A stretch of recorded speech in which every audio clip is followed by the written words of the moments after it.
I decided to bring back about 10 colleagues for an after-party, so I asked my husband to get things ready. Despite being in my final month of pregnancy, I believed there was still much I could do. However, exhausted from taking care of 2-year-old twins and being heavily pregnant, my body was at its limit. My husband, indifferent to child care and firm in his belief that it was a woman's job, lost his temper when I understandably refused to handle the last-minute preparations for the after-party. Despite my exhaustion, I reluctantly began preparing, laying down in the nursery to put the twins to sleep. 5 hours later, one of the drunk colleagues stumbled into the nursery and was shocked to discover I had young kids and a pregnant wife. He accused my husband of tricking them, raising his fist in anger. With just one remark from my husband, the enjoyable after-party turned into chaos. I had married my husband at 28 in a whirlwind romance, and we had married within a few months. While I couldn't quit my job immediately, we agreed that I would hand over my duties and resign upon becoming pregnant. My husband always wanted me to be a homemaker, and though we didn't actively try for kids, we enjoyed a typical newlywed life for the first year. I became pregnant just before turning 30, and true to our agreement, I left my job to become a full-time homemaker. My husband was excited about becoming a father of 2, but he struggled with household responsibilities. During my hospital stay for the twins' birth, my in-laws suggested he stay with them, but he chose to stay at his parents' house. Upon returning home, my husband's disinterest in parenting became apparent. He complained, left me with the babies and the luggage, and demanded tea. This marked the beginning of a pattern where he showed little interest in parenting, even with both sets of grandparents helping out. Parenting eventually became a joint effort with both sets of grandparents who adored the twins. Despite their reassurances and support, my husband showed no interest in getting involved in childcare. His attitude worsened when my parents were not around, leading to my in-laws losing their patience. Despite stories of other fathers overcoming initial hesitations, my husband remained uninterested, responding with indifference or monosyllabic answers. His attitude deteriorated further in the absence of my parents, complaining about hunger and demanding proper meals.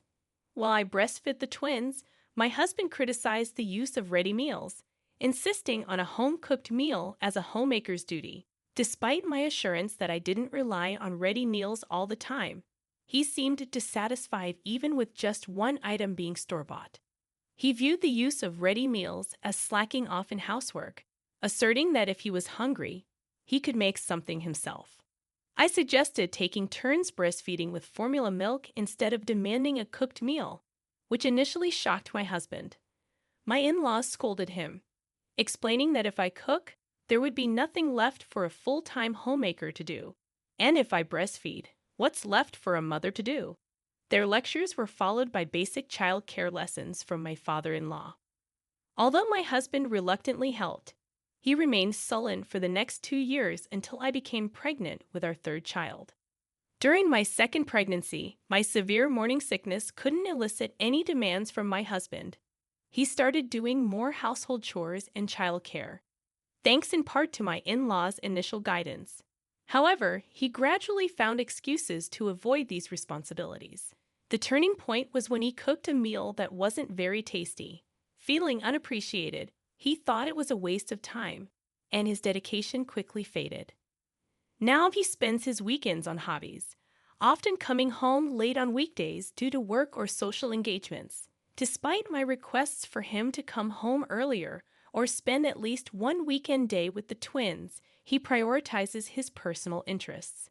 This situation, combined with his disinterest in parenting, left me questioning why I got pregnant with a third child. As the 2-year-old twins became more sensitive to our attitudes, I couldn't help but feel disappointed. Despite occasional kindness from my husband, especially in seeking physical intimacy, our overall dynamic was strained. Refusing him would create problems, creating a vicious cycle that led to our current situation. Feeling the baby move inside my growing belly was endearing, but I couldn't shake the relentless self-questioning. With the upcoming C-section, I needed my husband's help to care for the twins while I was hospitalized. However, he couldn't commit to evenings, citing unpredictable work and the embarrassment of taking time off for his wife's childbirth. His demand for dinner and dismissal of the topic left me speechless. As my pregnancy progressed, the strain on my back increased, and his criticism of my housework intensified.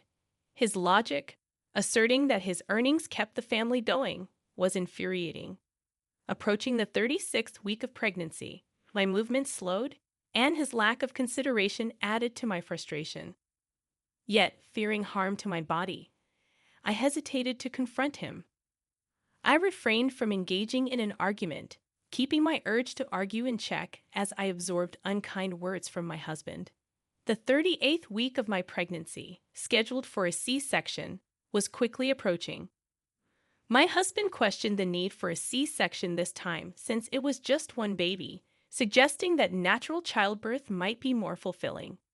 However, he failed to understand the risks involved and dismissed the idea of early hospitalization and a longer stay. His misconception that I was choosing a C-section to avoid housework left me bewildered. Despite patient explanations of the risks to both mother and baby, he refused to listen, deeming the topic irrelevant to him. On the day of my admission, I attempted to get his understanding, but he snapped at me, calling me persistent. Unexpectedly, my husband called to announce that he was bringing 10 colleagues home for an after-party and asked me to prepare food, including desserts for women. This used to be a common occurrence before the twins were born, but the frequency had decreased. I explained the impracticality of preparing a meal in my condition, especially with short notice. I suggested having the after-party elsewhere, even if it meant exceeding the budget, but my husband insisted on hosting it at our house. Feeling drained, I succumbed to his demands, warning him that I could only make do with what we had. I managed to prepare a meal for 10 people using extra ingredients I had bought earlier. As I cooked, I felt my belly tensing up, and I wondered if I'd be able to go shopping again tomorrow. My husband instructed me to hide in the room with the twins and stay quiet once everything was ready. While putting the twins to bed, the pain in my belly became more intense. Worried, I tried to hold back a cry and stayed hidden. The pain escalated, and just then, a colleague drunkenly opened the door, mistaking the room for the bathroom. In the room were the sleeping twins and me, a pregnant woman barely holding back a groan of pain. I brushed off the colleague's intrusion, asking him to enjoy himself without worrying about us. However, from the living room, I overheard his angry voice questioning my husband's decision to leave me alone with the kids, especially considering my pregnancy. I had assumed they were being considerate, but this sudden change in their attitude left me puzzled. I wondered if they were joking around after a few drinks, and my husband took it seriously. I believed it had come to this point because once my husband had committed to hosting the after-party, he couldn't back down. Prioritizing appearances, he even got angry and demanded that I comply. However, from the conversation among his colleagues, it seemed that my husband had been persistently inviting a particular colleague who had been declining invitations due to small kids at home. The colleague felt guilty for attending so late at night to a house with kids and a pregnant woman. A colleague mentioned, "I was told you and the kids were at your parents' house and your husband was alone, so no need to worry." Believing that 10 colleagues came for an after-party, my husband had instructed me to hide so I wouldn't be seen. The colleague continued, "She always uses excuses like taking care of the twins or being pregnant and close to delivering to skip household chores. I had to make her cook, at least making a meal for 10 people at once. Considering how much she has been slacking, it's still not enough." My husband confidently supported this perspective, stating with confidence, "Cooking for 10 people at this hour. It's still not enough." Curious and worried, I left the room, fearing my enraged husband's reaction. I witnessed a colleague grabbing my husband by the shirt in the living room, even as the drunken colleagues tried to calm him down. Some colleagues, including those with children the same age as the twins, expressed disbelief and scorn toward my husband. Female colleagues labeled him the worst kind of husband, suggesting disbanding the gathering. Some colleagues started to tiddy up, and my husband, confronted as the worst husband and father, shrank from his previously arrogant demeanor. Several colleagues noticed me and apologized. Seeking relief, I moved to a nearby sofa. While on the sofa, I realized that the pain in my stomach was coming at regular intervals, indicating labor. Seeking help from my husband, who was being scolded, proved futile. A colleague noticed and asked if I needed to call the hospital.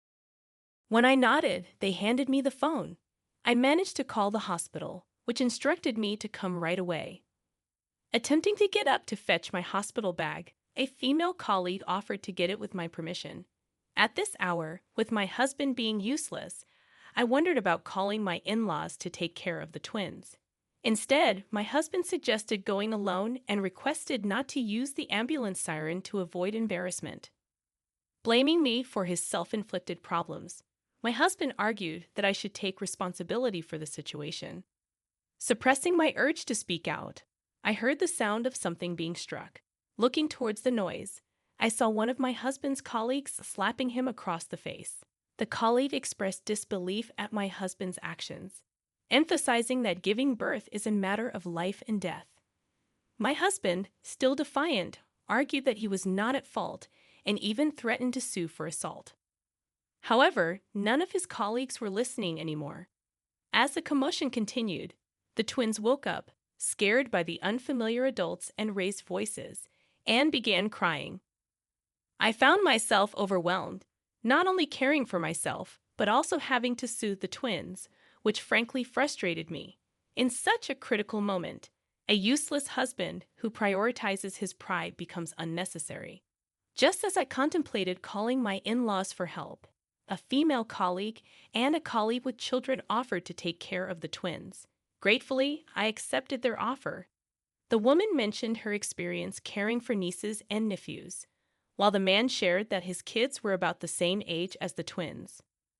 I informed them about the abundance of toys in the twins' room, no allergies to worry about for meals, and the freedom to use any available food. Additionally, I mentioned that my mother-in-law was expected in the morning, but I would contact her to come earlier. Some colleagues who had gone through childbirth suggested taking a taxi to the hospital, but it was taking too long. A colleague mentioned having a nearby subordinate who wasn't at the gathering, and he rushed over after being called. Ignoring my husband's insistence on his righteousness, the colleague's subordinate drove me to the hospital. The female colleague who accompanied me volunteered to stay until my in-laws or parents arrived. Expressing gratitude, she even contacted my parents and in-laws on my behalf. Despite having work the next day, she insisted it was fine and stayed with me until my in-laws arrived. My parents, living out of state, arrived the next morning, relieved to hear that both mother and child were safe. However, the real turmoil began once everything settled down. My in-laws and parents, upon learning that the woman who called them was my husband's colleague, suspected infidelity. They rushed to the hospital and, hearing the full story, realized the situation was more serious than an affair. Assuming my husband was at home taking care of the twins, my in-laws felt somewhat relieved.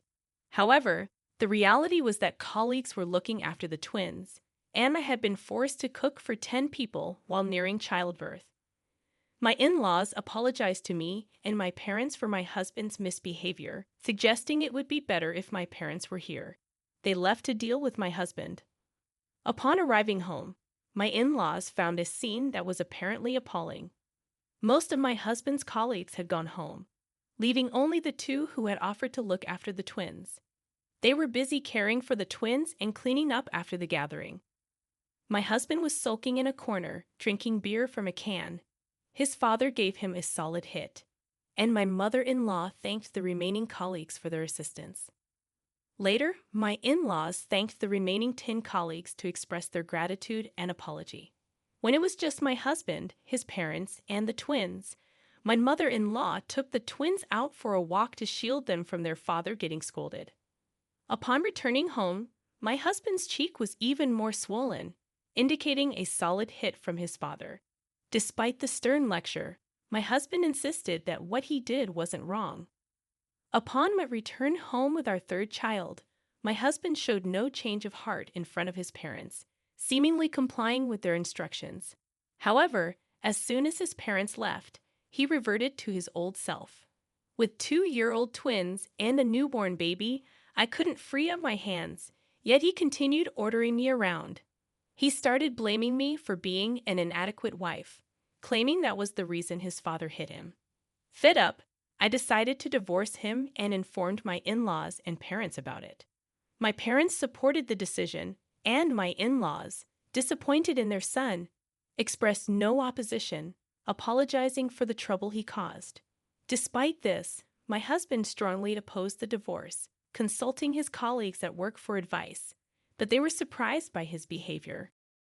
I hadn't sought a divorce earlier, and my decision was supported by my in-laws. Essentially, my husband found himself isolated by his colleagues, and rumors began circulating at his workplace about an incident during a home party he hosted. The source remained unclear, but on the following workday, a few, including my husband, were absent or arrived late. Furthermore, my in-laws visited the company to apologize to the colleagues present during the event, adding to the mystery. The speculation within the office intensified when news of my safe delivery reached the 10 colleagues who attended the party. Curious employees started speculating that perhaps my delivery played a role in my husband's alleged misstep. While not entirely accurate, the rumor spread, leading to my husband being looked down upon not just by colleagues but also subordinates. Eventually, his work shortcomings became conspicuous, and feeling uncomfortable, he chose to leave the job voluntarily. Only after quitting his job and returning to his parents' house did my husband seem to grasp the gravity of his actions. Initially agreeing to the divorce in a fit of anger, he later pleaded with me, almost in tears, to reconsider, emphasizing that our home was his sanctuary. By then, however, I had already let go of that house, returning to my parents' home, where I am now raising our children with their support. I have no time to spare for a man I've already given up on. Subsequently, my husband struggled to find employment before the deadline and was eventually kicked out of his parents' house with no money. Forced into a corner and facing child support and alimony payments, he resorted to borrowing money from precarious sources, leading him into a life hounded by debt collectors. Presently, he holds a challenging job under shady lenders, earning barely enough each day, with most of it immediately taken away for debt repayment. Despite being back at my parents' house, I maintained contact with my ex-husband's colleagues and his parents. The twins expressed a desire to reconnect with the big sister and big brother who played with them, prompting me to reach out. Surprisingly, aside from my husband, his colleagues turned out to be sensible and understanding individuals. I attribute my current happiness to these 10 people, and I've even formed strong connections with some of them on a family-to-family basis, where we share our parenting challenges. My in-laws have been incredibly supportive, and the twins adore them. Due to the positive relationship between my parents and in-laws, they regularly come to visit the twins and the new baby. This entire experience has taught me the importance of helping each other out, and I won't forget the gratitude I felt then. I aspire to create an even happier life than I have now with my precious family.